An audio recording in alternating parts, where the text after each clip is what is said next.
শ্যামসুন্দর মন্দির, খড়দহের শ্যামসুন্দর মন্দির। খড়দহের শ্যামসুন্দর মন্দিরে কী রয়েছে এর ইতিহাস, কেন হাজার হাজার ভক্তরা এখানে ছুটে আসেন, সবই বলবো।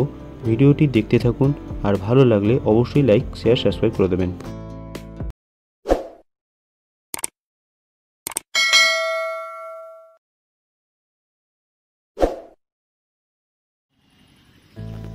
তো চলুন যাওয়া যাক শ্যামসুন্দর মন্দিরে।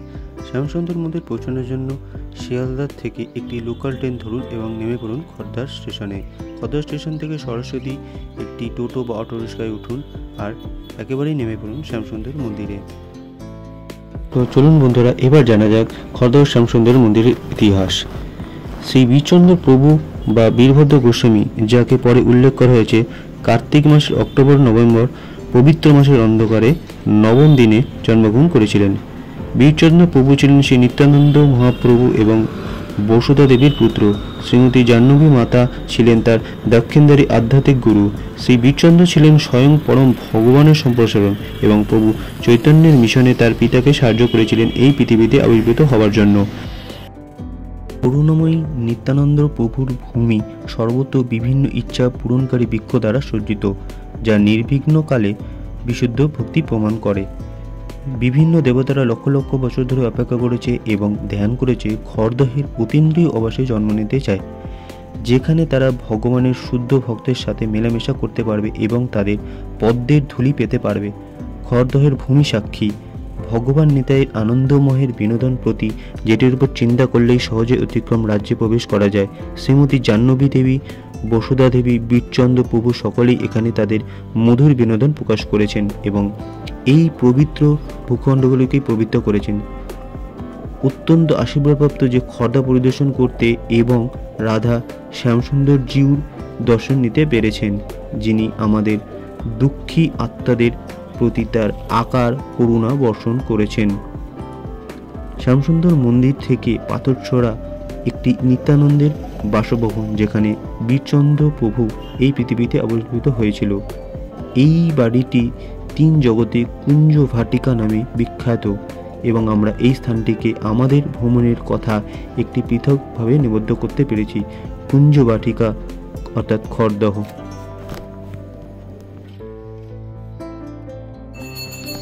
এই সেই শ্যামসুন্দর মন্দিরের প্রবেশ পথ।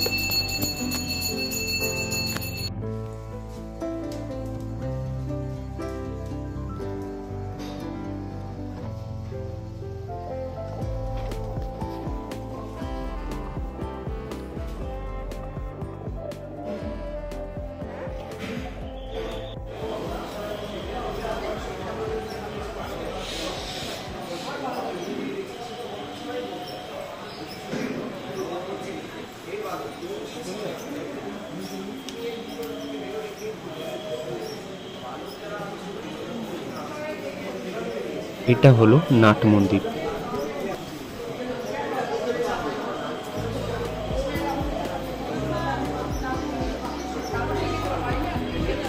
এখানে খাওয়া দাওয়া ও ভোগ গ্রহণের ব্যবস্থা আছে।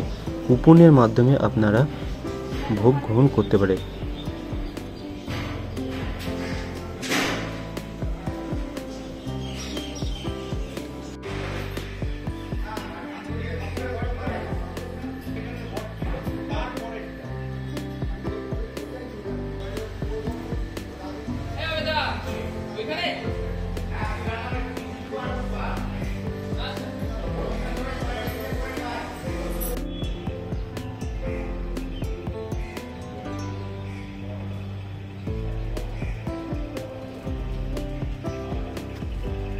এটা আরেকটি রাধাকৃষ্ণের মন্দির।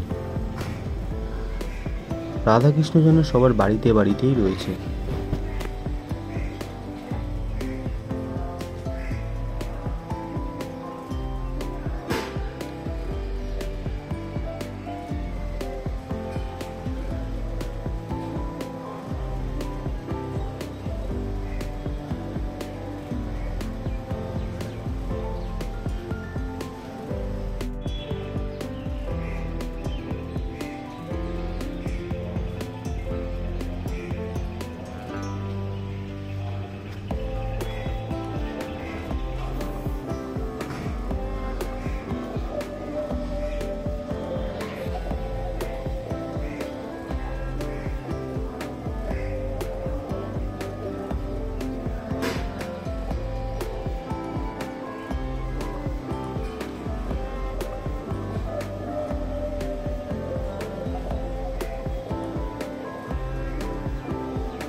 এটা হলো শ্যামসুন্দর ঘাট।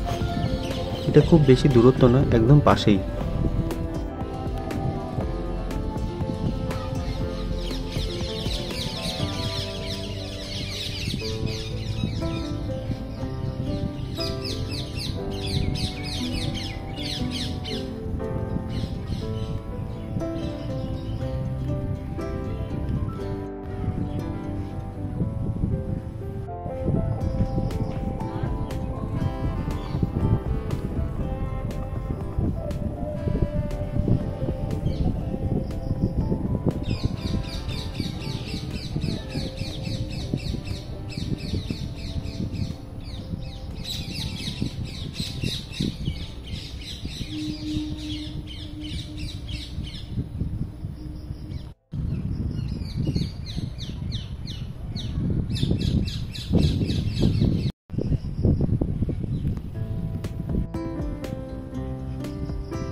খড়দাহের শ্যামসুন্দর মন্দির আপনাদের কেমন লাগলো অবশ্যই জানাবেন। আমার এই ভিডিওটি ভালো লাগলে লাইক, শেয়ার, সাবস্ক্রাইব করে দেবেন। আজকের মতো ভিডিওটা এখানেই শেষ করছি।